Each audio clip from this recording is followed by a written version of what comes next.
Hello, everybody. I'm not alone for this first impression video, which of course is fun.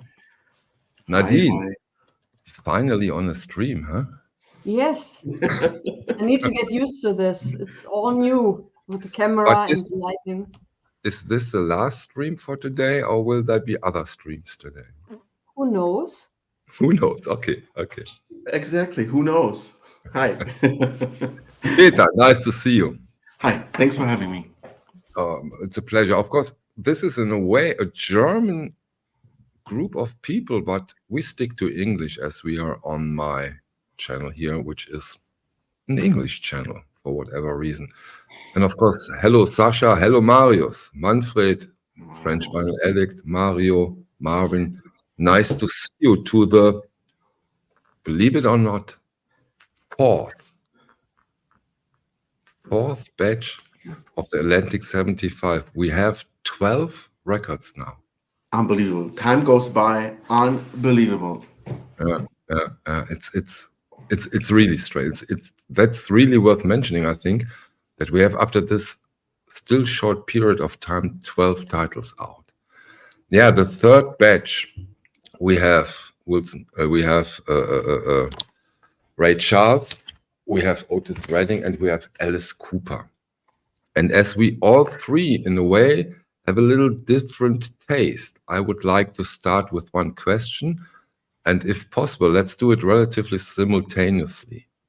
What is your favorite of batch 3? Grab the record if you have a favorite, and at 3, let's pull it up. Okay. Okay. 1, 2, 3. Oh, okay.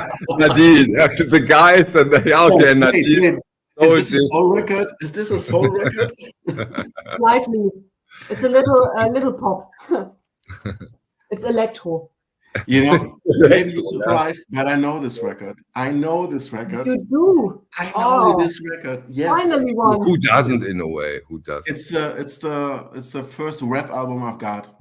Correct, Manfred. And the 5th is on pre-order for the 2nd of February. It's already up for pre-order. Unbelievable. And then we are talking 15 titles. Yeah, but hey, Ragged, nice to see you. Alice Cooper. Nadine, excuse me if we start with Alice Cooper this time. I know why. Because it's such a big surprise. Once more. You have it. Oh, cool. Peter, why? I have nothing to do with Alice Cooper. Absolutely nothing. You said, trust me on this one, you will love first the album and then the sound of it. And yeah, I took it for granted. I bought it. The album itself, it's unbelievable. I said today, it's unfucking believable. You sent me a WhatsApp. Yeah. It's unfucking believable. I never heard of this album. Usually I skip through Alice Cooper. It's not my cup of tea. But then you drop the needle and it's punchy AF. The sound stage, the whole sound of the record was like, what the? Amazing, really amazing. And the whole album, you know, just grabs you. And I listened through it for the first time, just went through. Wow. And I want to keep listening again and again because for me, it's a huge album. It's a huge album. Wonderful listening, right? Such a surprise. And maybe, I mean, as everybody knows, Nadine is also here for the facts because she just knows stuff. Enlighten us, because when we talked about, Michael, didn't you know that? And I said, of course I knew it. But that was a lie. So, Nadine, what is it with this album?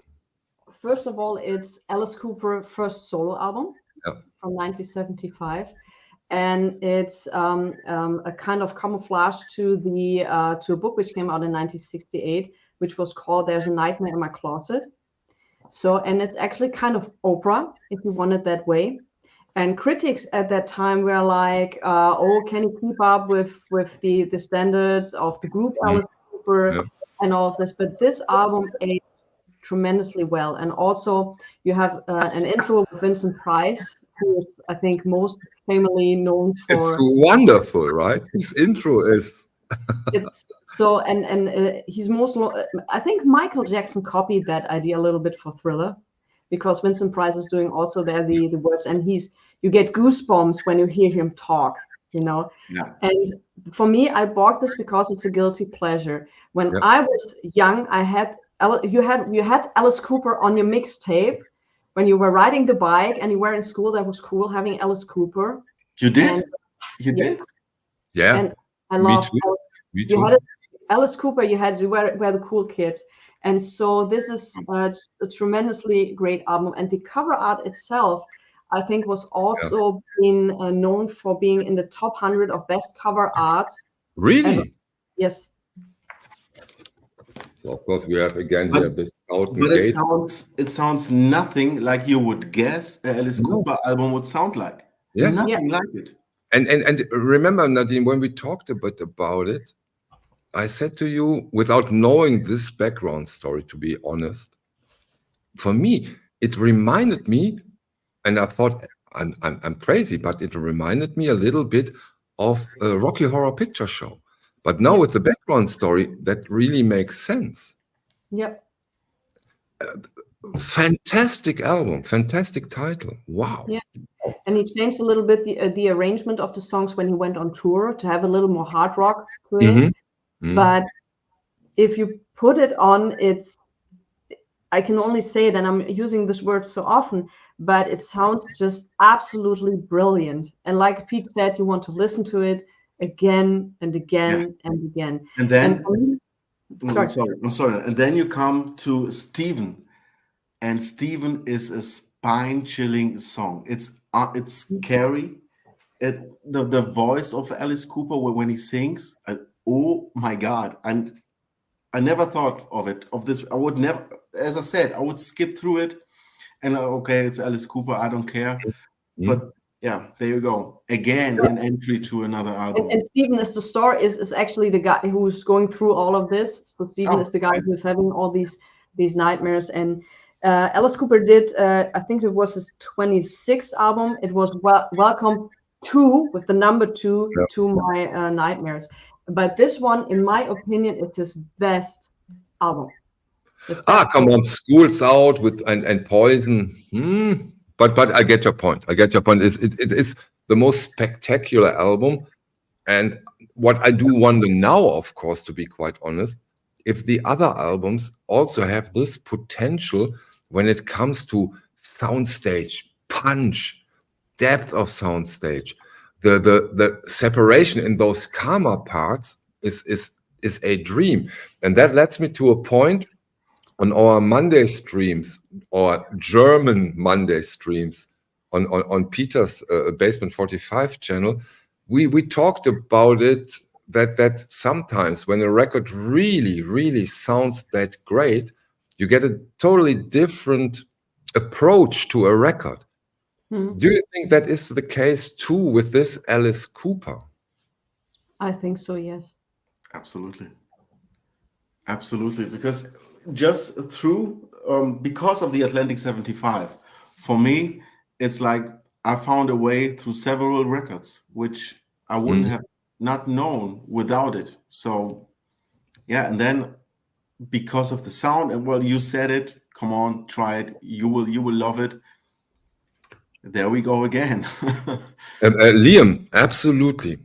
The original has to be also a great sounding record, no doubt, Liam, because otherwise this record could not sound that fantastic.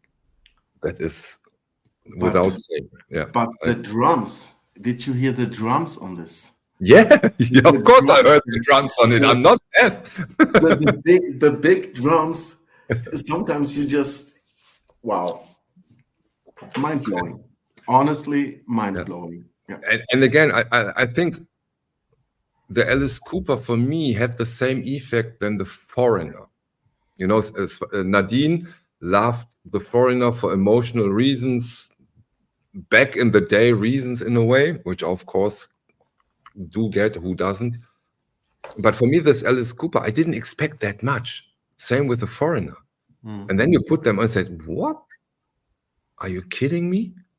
And this is, in my opinion, as a formerly only audiophile collector, really a new experience that those records can sound that fantastic. And then, of course, again, oops, sorry, we again have this packaging with because Nadine just opened it, the packaging with the Stoughton jackets, glossy, shiny, thick, sturdy. We have 180-gram vinyl. We have it on 45 RPM, which really squeezes out the last bit of sound quality, right? So far, for me, honestly, the big surprise, album-wise and sound-wise, of the Atlantic75 series. For me, it's the best batch at the moment. It's the best batch for you. For me, at the moment, it's the best batch, and I'm still hoping that he will announce at least one Aretha Franklin record. But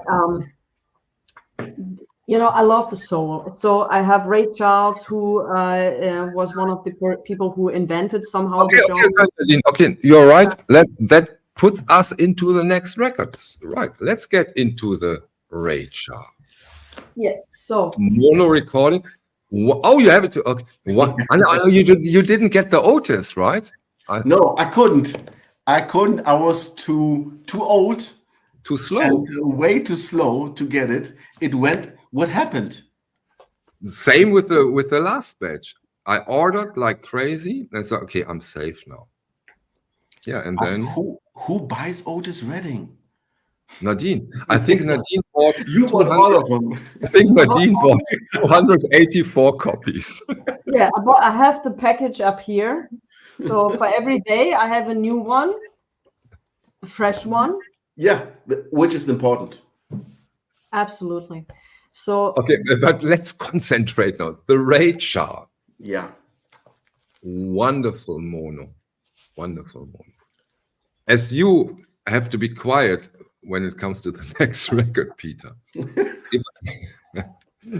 give us your impression of the Ray Charles first. Well, my impression, again, my first take on Ray Charles. I don't have any Ray Charles records in my collection. I usually don't listen to him.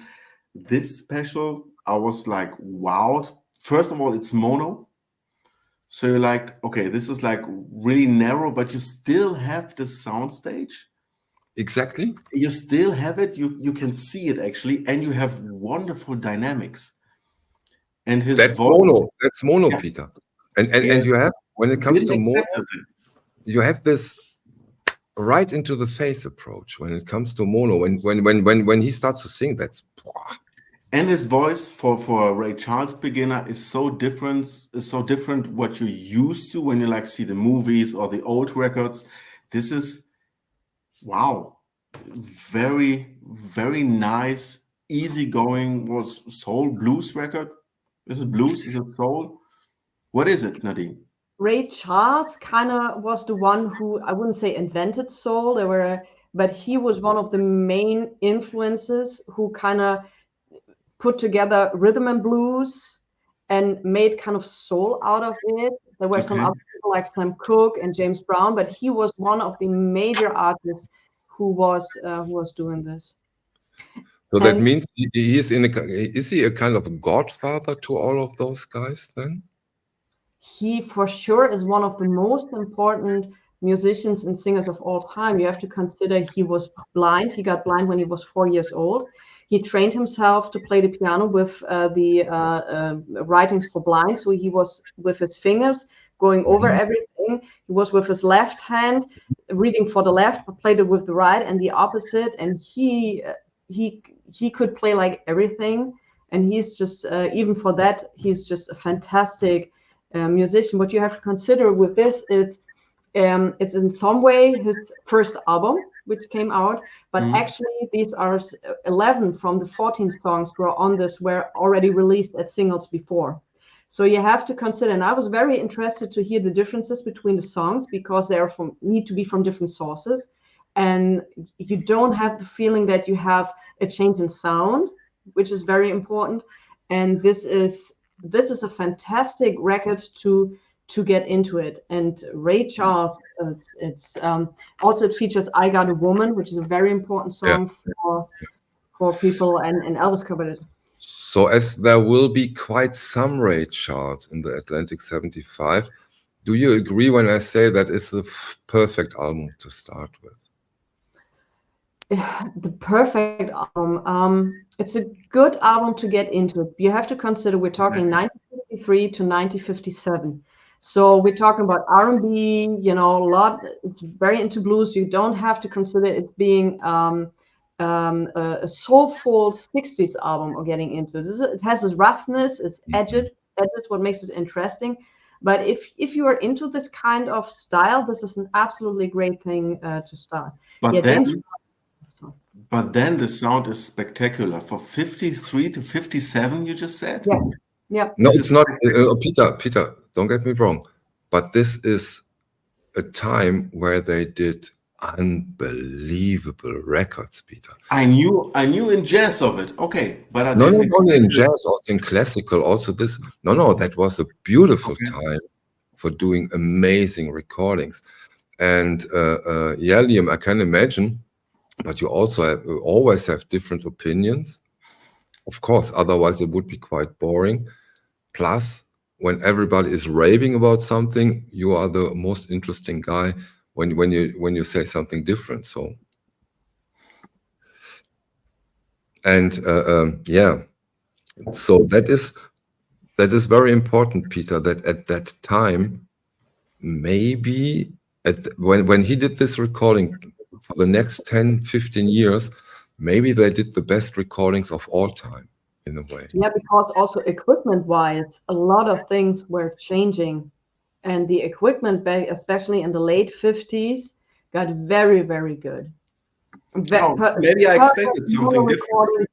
At that time, and then switching to stereo, but till up to late 60s, there was still mono recording. So, yeah, and I was very eager to listen to is there a difference between a recording between 53 and 57 or something like this, and this didn't happen. No, it sounds like a fluidly album. Yeah, and you have to consider this. If you know this, in my opinion, you even appreciate more the work that has been put into this if you consider this, that it has been taken from different sources in that way. Yeah. Right. And I think we have to say on this batch, if I'm not mistaken, I didn't look it up for the video, but I'm quite sure that I remember correctly. Correct me if I'm wrong now, because this is for some people rightfully very, very important. I think the whole batch, all 3 records, all analog and done by Ryan K. Smith. And Ryan K. Smith, when he does it great, he does it great. And here he has done it great. Wow, through all 3 recordings, wonderful. Yes. And luckily, the tapes in every case seems to be in great condition, so that we get this result, this spectacular result on all 3 records, right? I mean, look at that, at the pictures inside. I mean, this whole thing is, for me, the ultimate version. So that's why I'm getting all these records, because for me, it's the ultimate. I'm sure also showing you the other picture. Hold on for a second. I already put them into sleeves. You open this thing up and you get these absolutely beautiful printings also on the back. The whole package is, so it's pricey, yes, but you get a fantastic, the Atlantic label, you get really a fantastic thick cardboard. I can't recommend. I've hardly seen today releases with such a thick cardboard. The jackets, you really, really have to touch them. It's when you have them in your hand, everybody, I put it here, it is, everybody has a smile in his face when you have these records in your hand. No, it weighs something. You have something in your hand. It's really... That's so funny. That's so cool. That's so cool, yeah. But then again, it's, for me, it was such an easy way to get into Ray Charles with this record. Yeah. It is an easy, ongoing, very listenable, enjoying record. You know, you just keep on listening. But that goes for me with all serious. The this curation effect, Peter. You know, would I have bought Alice Cooper if it has been done by Abbey Road, Half Speed Master, or who else? No, no politics. No, I would have not. I would have not. But as I know this now, and as a collector, I buy it, and then I get into it, and then I know what I would have been missing if I wouldn't have gotten into it. Exactly. And that's what I love about those series. Sometimes, if you are a completionist with series, I know, Peter, you are not, but sometimes it forces you to get into things. And in the very most cases, afterwards, you are happy that you got into it. But you know, the funny thing is about this record, I know I'm collecting for quite some years, but I have never, ever seen a secondhand or used copy, even in my store or somewhere else. Just none. This is the first touch on this album for me. So me too, by the way. Nadine, has that been a way bigger success in the US, or how was it in Europe? Do you know that by any chance? I have also never seen on fairs, flea market, this album. True. Never. True. Yeah, that's true. Now that you say it, that's true. And I looked for one to make to compare these, and I couldn't find one. And I didn't want to go online. I said, if I'm on a fair, there's even in Den Bosch, I haven't seen one. Yeah. And somebody mentioned maybe, Nadine, let's be fair. Maybe you and me, we look at the wrong booth. You know, we are not going through everything. Maybe that's correct. Maybe there were tons of, and we haven't seen it because you have to be fast and you check the walls. Maybe this way, but there's one thing I also want to point out. This is not a wall record. I think I was about to ask this. I think this should be a wall record, or isn't it? Okay, but this is important now because Justin, he knows his shit or stuff. Sorry, and he goes to fairs. And so he hasn't seen that. Also, okay, that's interesting. Thanks, Justin, for sharing. If you want to have it, you can get an UK first pressing in VG or in Good Plus for €6. But if you want to have, but Nadine, G Plus, we know how G Plus is. Yes, of course we know. But I said there are possibilities to get it. But there's one thing. That's true. I agree. There are possibilities. So there are possibilities to get it. But I also wanted to point out one thing. We discussed Blue Note, the cover art. That's true. Yep. Are they inspired, or is that a coincidence? I think that there was a time where these kind of things got in, and also the first album by Elvis Presley has like pink and green lettering and this pictures. This is very artful done. I think that was around that time that they kind of did that. That changed later on, but I think that was just happening in that time. Liam, I have to agree. But who cares, Liam? Okay, Nadine. There has been a third record, and when I saw that, there hasn't been. Peter, are you surprised that Nadine got this record? And you didn't get that, right? I didn't get it. I was too slow, and I didn't. Are you a slow person in general, or only when it comes to records? When it comes to soul, maybe yes. I just didn't expect to be so quick out of sale. Me neither, by the way, because it was funny. We can share this. I got a WhatsApp from you, Michael. I just wanted to order the Wilson Pickett, and it's got the Otis Redding, and it's gone. I said, what? It's gone. Right, it's gone. So out of luck, out of order, basement. Thank you. Bye. Yeah, but maybe, but important for those who are here in Europe. If it's on back order now, I already ordered more. They are on their way. they will be in the shop, so we will get them. It's the same with a Bad Company, the selling England by the pound. They will all come back except of the Phil Collins, but they are still in stock. They will come back. It takes some time, and that's why I really, please, if possible, if it's okay with you, pre-order. This really helps me to get the right numbers.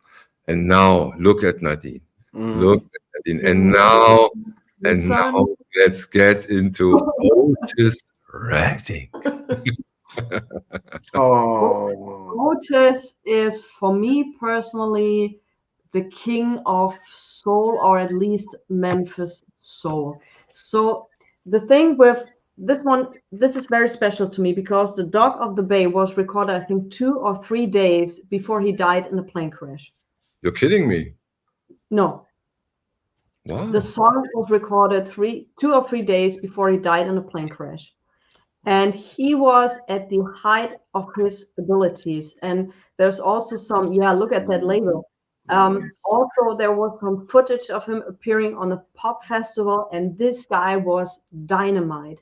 And on the one side, you can say, okay, he died, he couldn't do wrong after all, so he will always be the king and everything. But on the other side, I wished that he would have the chance to live the life he lived, and also to get into maybe some more musical, the MGs, absolutely, get more into a different kind of music. But this album is actually the first one which was released after he died. So, and it features The Dog of the Bed. It was a huge hit when it was released after his death. A couple of years later, he won Grammys for it. And what actually with this album is it features also B-sides. So Dog of the Bay was the new one, and on the other thing you have B-sides. And once again, I was interested in hearing, do I hear differences? Because very often, if you have best of albums or some kind of compilation albums, you hear, okay, this was recorded very early on, this was recorded later on, and with this one you have a constant flow. And maintaining this from different sources is very, very difficult. Once more, absolutely, yeah. And even doing this, just a quick side note. I know that from those wonderful sounds, doing this all analog is really, really tough. Really tough. Yeah, and also the pictures inside. So this is for me a great album. I also love Otis at the Whiskey A Go Go. You can find this for $5 to $10, German pressings, very good. But this one, holy cow! I know why it's sold out, because this is absolutely mind-blowing album. So there came many albums later on, compilation albums and other stuff. But this, if you want to have a good thing with Otis, you get this, because they are not the heavy hitters on this, like Try a Little Tenderness and Respect, the songs we all know from him. You get the B-sides, you get a different view on his music, plus Sitting on the Dock of the Bay, which once again was recorded 2 or 3 days before he died. And it wasn't, from what I've known, is not the finished version they put on. He just recorded it, and it was a version, and it was what was left, and it was such a smashing hit. And I think this is one of those songs, even if you have never heard of him, you know the song. Yeah. You know the song. If you have never heard of him, you have never heard of soul, you have never heard of anything, but if you put on this song, you know it. You know the song. But my question is, on this album, what does it mean to the other Otis Redding releases from the Atlantic75? In what regard? This will be pretty, when this record sells, well, not 2 or 3 copies, pretty fast. So, you know, the Otis Redding, the blue with the face on it. Yep. Yeah. This will be going like crazy. Yeah, you know, I order more and more and more with every batch. And so far, for some of those titles, it just hasn't been enough. The whole series has gained a serious momentum.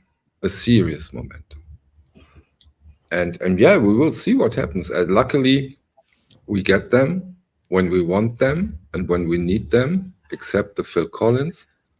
And this is, of course, wonderful, because having those records in this quality at our hands and easily available, that's the whole idea, and that's what we want to, right? Yeah. You have to consider sound-wise. On side 1, there are 2 tracks, 2 minutes 85 seconds, and the second one, I Love You More Than Words Can Say, 2 minutes 50 seconds on one side. Yeah, but maybe if you want to, or I can do it. If you want to, Nadine, explain why this is so special. Do go ahead. Okay, this is so special because you have the ability now to give it all the space and the headroom and the things you want to give it.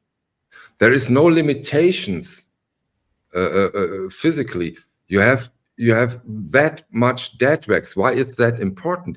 Because you don't have this heavy skating effect. That means you can give the best possible quality to those songs. And even what Chet sometimes does, and what they do at analog production, is this is the main song. Let's put the main song on one side so that it has all the room, everything it needs to be almost, because we are talking analog here, so we always have to use the term almost, to be almost perfect. No inner groove distortion. Yeah, that's what I meant with the skating. Exactly. Yeah. And it works out. It works. Right.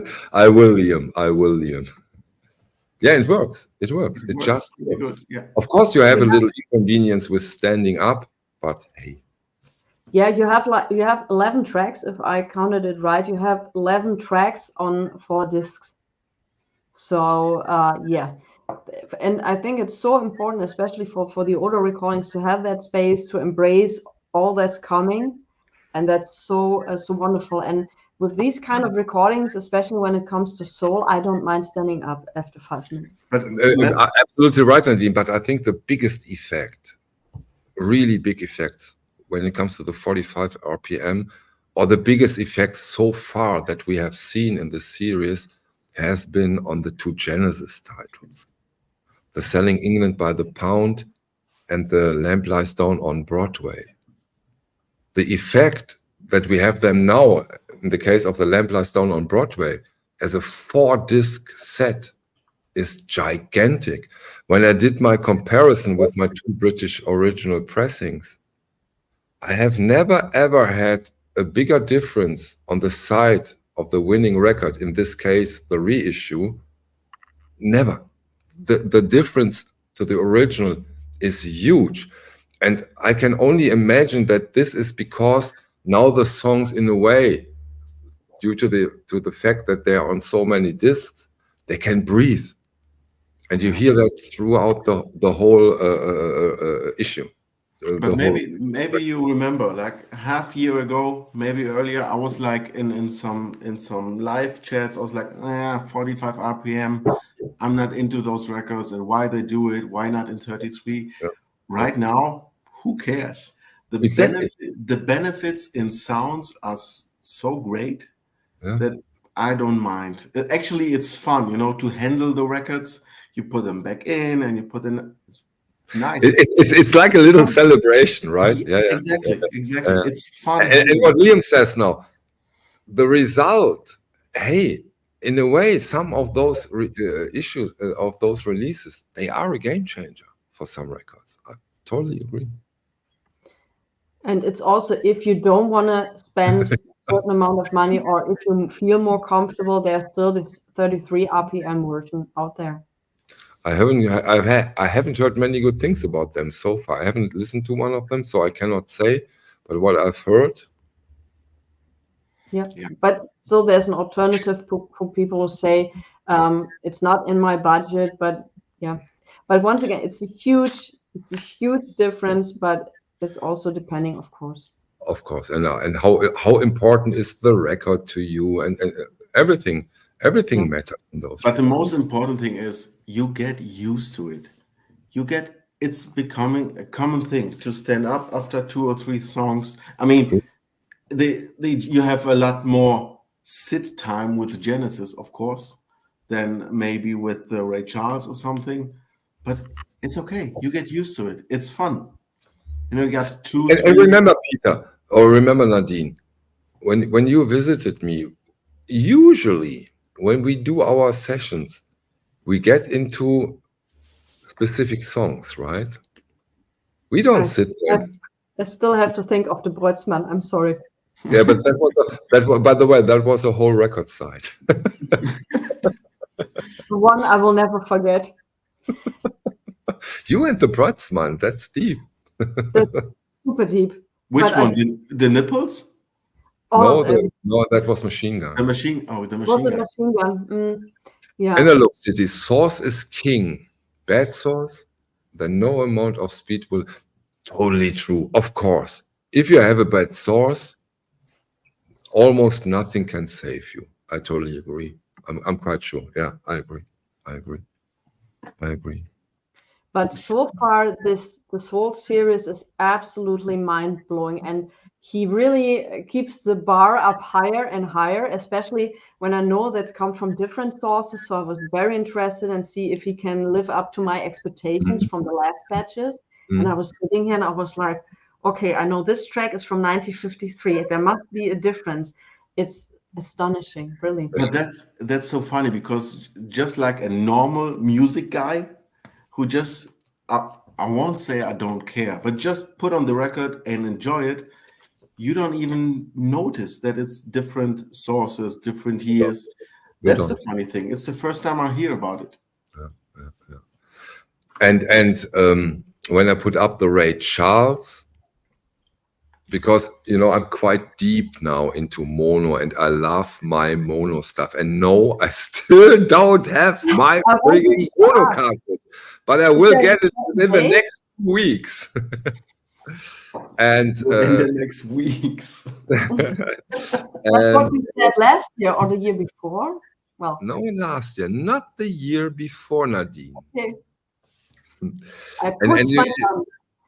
Can I finish my sentence? No, I lost my train of thought. No, I didn't. No, and then you hear the first couple of seconds, and yeah, that is mono as it should be, as you described it. It's a little bit more narrow, but it's not that it's all on one point, and then you have this. Wow, he is here.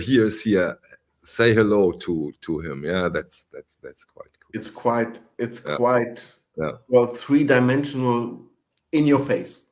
Well, not shouting, but it's like really, And I can't wait, and I know I'm waiting for a long time now, but I will be a happy cat, because Dave Parsons said to me, Michael, when you have this dedicated mono, it's unbelievable, the difference. I can't wait for it now. I really can't wait.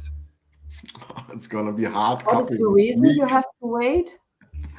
The reason is that the construction of Volker's phono preamp is so by the book of how you should do it, that no cartridge construction company thinks that somebody does it this way, but he did it this way. And so they had to, because this is a one piece. They do this cartridge one time. Okay. And so they have to reconstruct something that it doesn't have this humming. It has a humming. So you get, so they built a cartridge especially for your turntable. Yes. Wow. I bring all my mono records to you. That's What did you say? I didn't hear you. Sorry, what? Excuse me? What did you say? Was that mean? I didn't hear you. No, we're gonna meet up at your place with all the mono records we have. That's what. Of course we will. Well, of course we will. Can you imagine this? Yeah. Dedicated mono record. And then we compare and we put this on the. And this is now nice. I put on this, and then I take this arm, and then we hear it. That will be cool. Can't wait. And you can do it like right after the other. So, Liam, I love what you just said, because putting a smile on someone's face, that's special. Thank you. So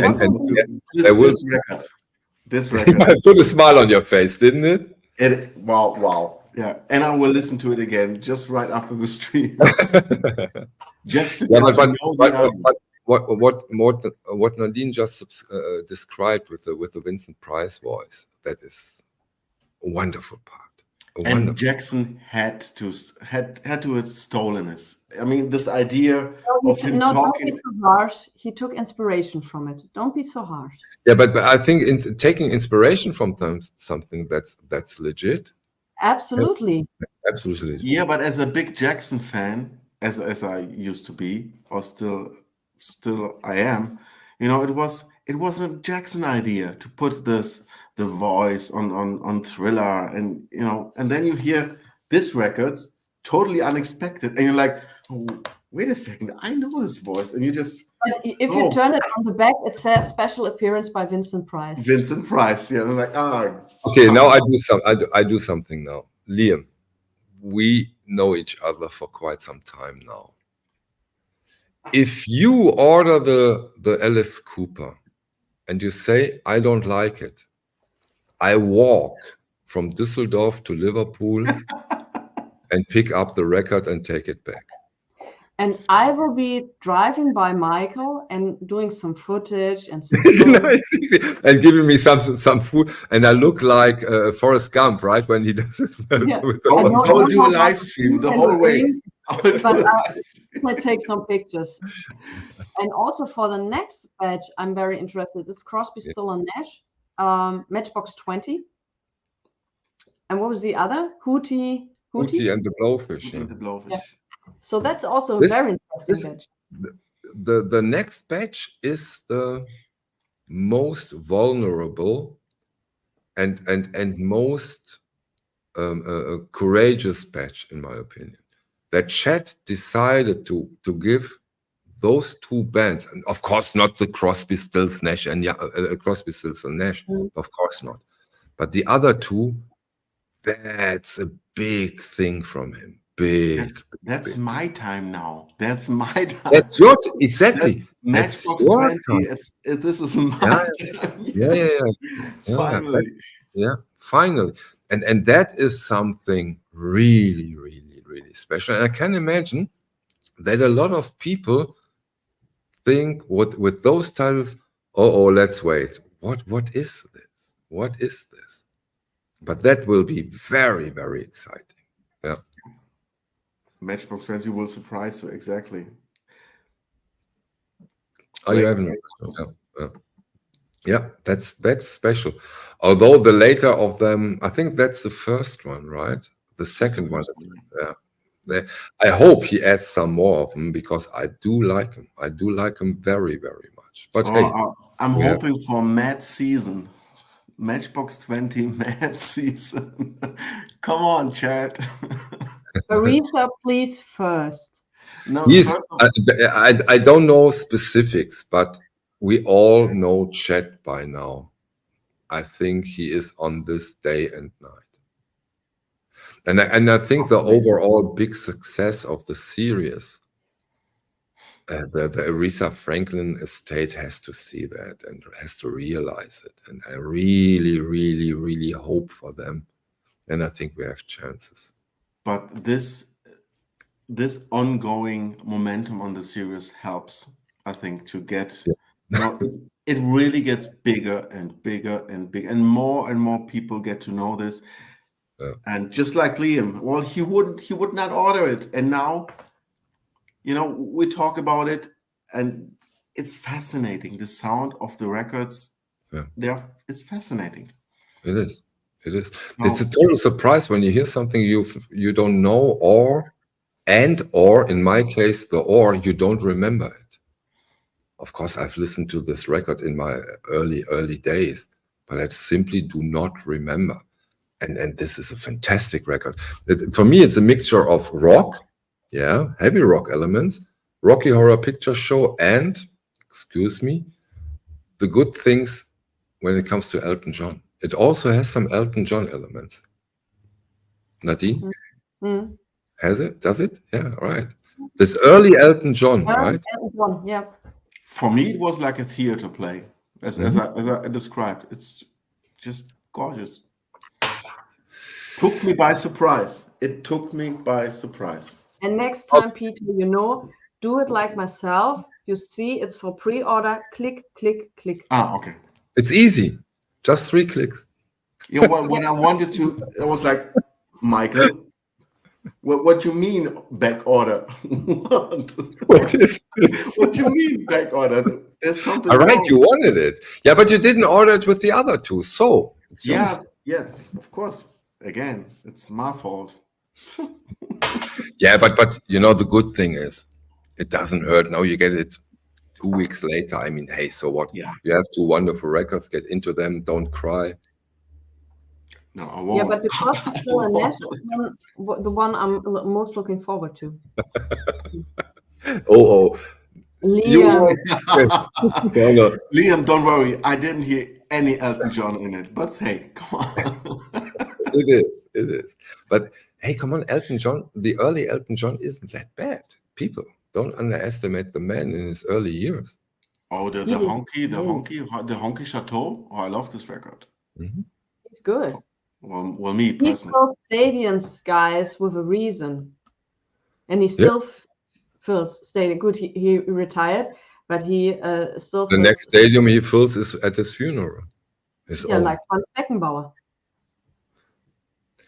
Don't mention Elton John and Franz Beckenbauer in one sentence.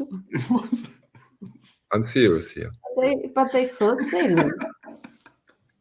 And he almost had me for 2 seconds. This is an unbelievable, almost unbearable moment. Franz Beckenbauer had today his service in a stadium in Munich. Yes. So, and it was very touching from what I've heard. It was. And he deserved everything. And I thought it was very important to point out. Yes. Oh, that's bad. That's bad. Well, one person with 1 ball, the other with 2. Correct. 2 is boccia, right? That's F up.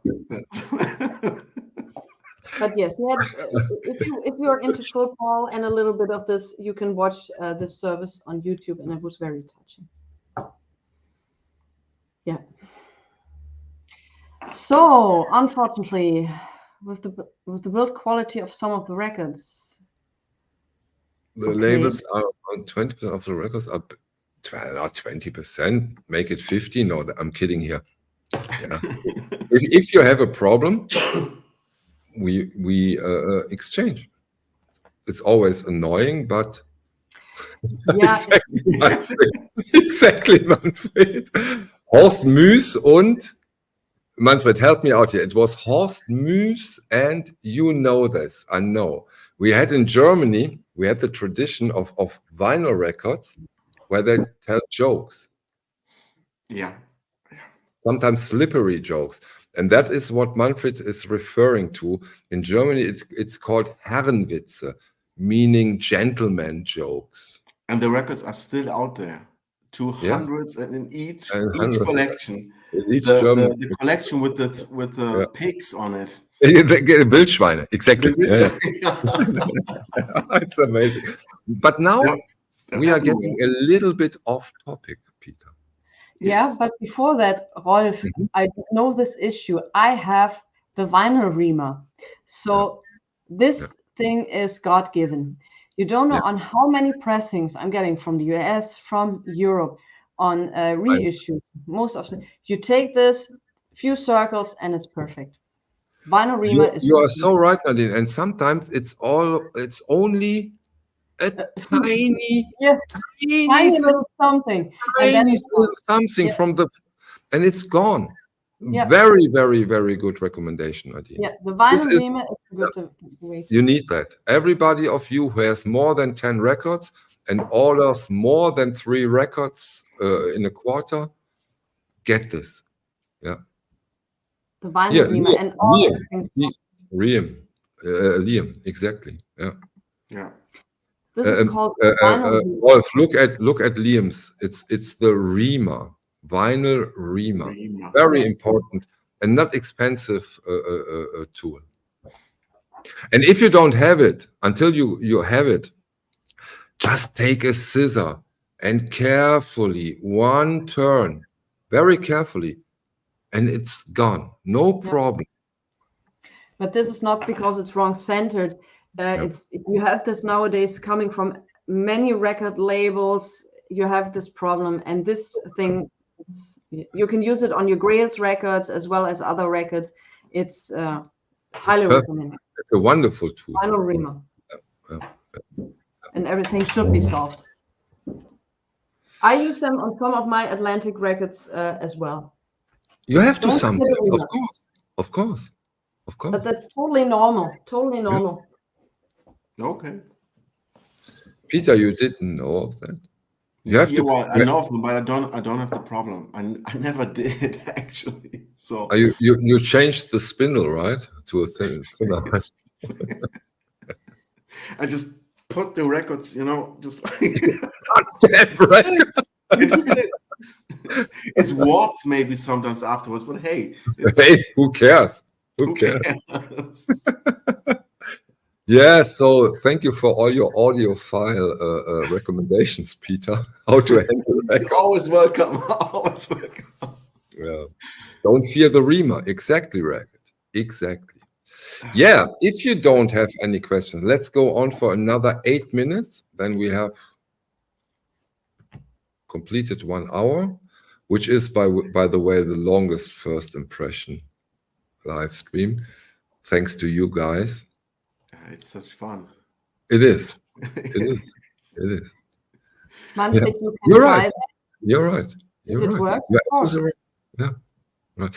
I translate a 6.5 millimeter drill also will do the job. So you don't have to be as snobbish as Nadine. You also can take a cheap drill, but you know Nadine, right? Who just said that this thing is cheap? Wasn't that me? You can recap that, guys, who said that. But you can also, if you use it with the 6.5, whatever the drill is, just a tiny little round. You don't need to turn around all the time. Just a tiny, sometimes millimeters, and then it fits perfectly. Yeah. Yeah. Moment. Yeah. The vinyl Rima is 78 euro? Yes. Okay. That's right. But it wasn't me who said that. Is there an ink version or a golden version maybe? No, that's the normal version costs 78 euros. I bought this about 3 years ago in the United States when it was, I think, $35. So okay. I've got this from the United States, and in Germany it's 78 euros. To be really honest now, I don't have this one. I use carefully a scissor. And without any force, just turn it around one. Yeah, it works. Liam is great. Yes. Whatever you does prefer. It for $5. You can send your records also to me. I will do it for $5. Just $5 plus shipping and plus shipping. Exactly. All day, like. I'll be very careful. Okay, I really do hope that was so much more fun than doing this alone. I really hope you guys join me the next time. When we have the Crosby, Stills and Nash, we have the Matchbox 20 and the Blowfish. Yeah, Nadine got them all, Peter. Yeah, that's brilliant. Yeah, it's a perfect match for me. It's congratulations. Yeah, thank you. My neighbors are gone over the weekend, and when I got the records, I played Otis first, then Ray, and for the grand finale, I played Alice Cooper. And I didn't even clean them; they were ready to go because I couldn't wait. Exactly, I didn't clean it. I just put it. Brilliant, not a pop, as you used to say, not a pop. It just and I will listen again and again and again tonight. So we three see us again on Monday. Monday. Dann werden wir wieder auf Deutsch reden. And then we will again talk Manic Monday. Manic Mondays, exactly. Visible Sunday. Oh, let's make a list on to Monday with all the titles you know that appears on Monday in it. I don't like Mondays, Manic Monday. No, this is work. Let's not get this into work. ChatGPT. No, without IE. Okay, now, okay, we are. Why don't you prepare? We are still on the spindle hole problems, and now we're getting into details. And we all know Manfred, and we have to listen to Manfred. And I'm not kidding. He recommends a wood driller, because a wood driller, again 6.5 millimeter, I guess, Manfred, is a little bit sharper. Makes sense, yeah. Oh, this I love to answer that question, Christopher. Yes, I will continue to purchase Sam records, because if a 6,000, 7,000, 8,000 euro record original sounds better than a 30, 35, I don't know, euro reissue, I can live with that. I'm very fond of Sam records. And you just, even if you have 6,000 euros for this record, you cannot buy it. So in a way, who cares? The interesting fact is that the original sounds better. Okay. But this is, honestly, this is not such a big surprise to me, considering the age of the tapes and stuff like that. What was a little surprise, that in my opinion, on my equipment, the 2001 Japanese reissue was also better than the Sam records. But again, the Japanese reissue is roughly 3-4 times the price of the Sam. So you always have to put those things into perspective.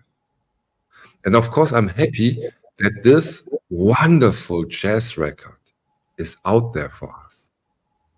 And that is wonderful that Sam Records did this. I got my copy today. It really is a beautiful record from Sam. Could it have been better? Yeah, maybe. It could have been. But hey, we also don't know the circumstances on what condition or what happened. Exactly. What happened to the tape? How exactly. Analog City has a nice question. What about spindles that are too large? So in Germany, we have a kind of glue which looks like bubble gum, and when it's exposed to air, it gets really hard. So what I'm using, I'm still experimenting with this, is use this kind of glue to tighten the hole, and the first experiments were quite promising. I never had that problem, honestly. When you have very old records, and you know, that can happen. Rarely, but it can happen. I have a problem with Sam records being digital. I do have, but I cannot confirm this so far. I haven't gotten into this, but if that is the case, then I will have a problem. But I'm not 100% sure about it. But that also might explain some things. But this is too early. Oh, sorry. This is too early for me to get into it. And I'm not that deep anymore into Sam records, to be honest. What is he stating on the website? I don't know, but I got a comment on my channel but I haven't had the time. To my knowledge, Sam is all analog. If not, I have no, I haven't heard anything about it. From Sam Records. I do have a reissue from a Miles Davis 10-inch record, which was a soundtrack to a movie, and that's absolutely, the packaging is brilliant and it sounds wonderful. So But you know, nowadays I'm so careful. I'm so careful before I have listened to the original. And that's why I didn't do the Blue Note videos anymore. But now, thanks to Thomas Busk and Dave Parsons, I can do now Blue Note tone poets comparisons with originals. And I really can't wait to do them. And probably, you know, it's what with which I'm starting with Chet Baker Sings. Nice. So and I don't know if you know, the very first is a 10-inch, and then you have the 12-inch, and probably I can compare the tone poet to those two, and then I finally know. You know what I mean? Then I finally know. Promise. The 12-inch was the reissue of the 10-inch. So that's a very fascinating one. I love Chet Baker. He was such a kid. This is an amazing album and always will be. Yeah, we closed the hour. Thank you all so much. I hope it was not too boring. It was entertaining and informative. Peter, thank you so much. Nadine, thank you as always. And by the way, 2 things. Nadine tonight did a wonderful, interesting stream about soul records. Once more, get into it. It's so interesting. And in 1 hour, we will have Stunty. Don't forget that. We don't have time at 10 o'clock. We have Stunty tonight. Yes, sorry, I have Stunty tonight. It's important. Number 666. Good night.